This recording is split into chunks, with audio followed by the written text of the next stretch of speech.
நீதிமன்ற அவமதிப்பு வழக்கு தொடர்பாக தலைமைச் செயலர்கள் ஆஜராக ஆணை பிறப்பிக்கப்பட்டிருக்கிறது. பற்றிய மேலும் விவரங்களை எமது செய்தியாளர் கிருஷ்ணமூர்த்தி விவரிக்க கேட்கலாம். வணக்கம் கிருஷ்ணமூர்த்தி, கூடுதல் விவரம்.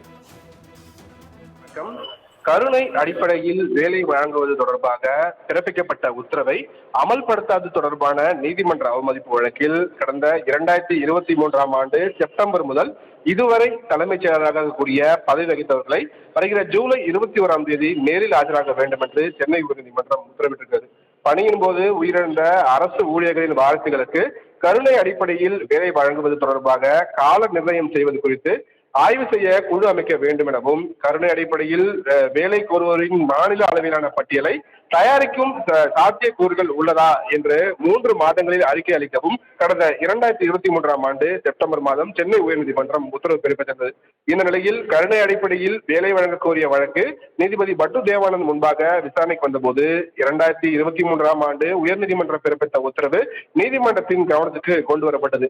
அப்போது வழக்கு தொடர்பான ஆவணங்களை ஆய்வு செய்த நீதிபதி 2023ஆம் ஆண்டு பிறப்பித்த உத்தரவின் அடிப்படையில் எந்த குழுவும் அமைக்கப்படவில்லை எனவும் அறிக்கையும் தாக்கல் செய்யப்படவில்லை என்று கூறி 2023ஆம் ஆண்டு செப்டம்பர் முதல் இதுவரை தமிழகத்தில் தலைமைச் செயலராக பதவி வகித்தவர்களுக்கு எதிராக நீதிமன்ற அவமதிப்பு வழக்கை பதிவு செய்ய உத்தரவிட்டிருக்கார்.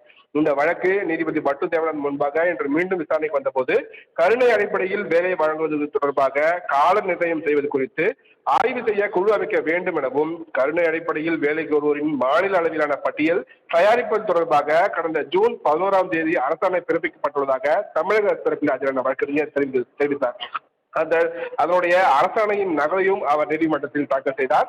இதையடுத்து நீதிபதி உயர்நீதிமன்றம் தாமாக முன்வந்து நீதிமன்ற அவமதிப்பு வழக்கை விசாரணைக்கு எடுத்துக்கொண்ட பின் தான் இந்த குழுவானது அமைத்து அரசாணை பிறப்பிக்கப்பட்டுள்ளதாக தெரிவித்திருக்கிறார்.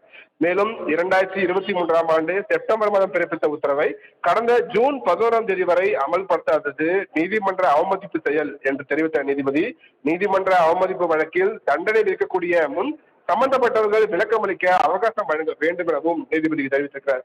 எனவே தொடர்ந்து இந்த நீதிமன்ற அவமதிப்பு வழக்கு தொடர்பாக 2023ஆம் ஆண்டு செப்டம்பர் முதல் இதுவரை தலைமைச் செயலாளராக பதவி வகித்தவர்கள் வருகிற ஜூலை 21ஆம் தேதி நேரில் ஆஜராகி விளக்கம் அளிக்க வேண்டும் என நீதிபதி உத்தரவிட்டு வழக்கின் விசாரணையும் அன்றைய தினத்திற்கு தள்ளி வைத்திருக்கிறார்.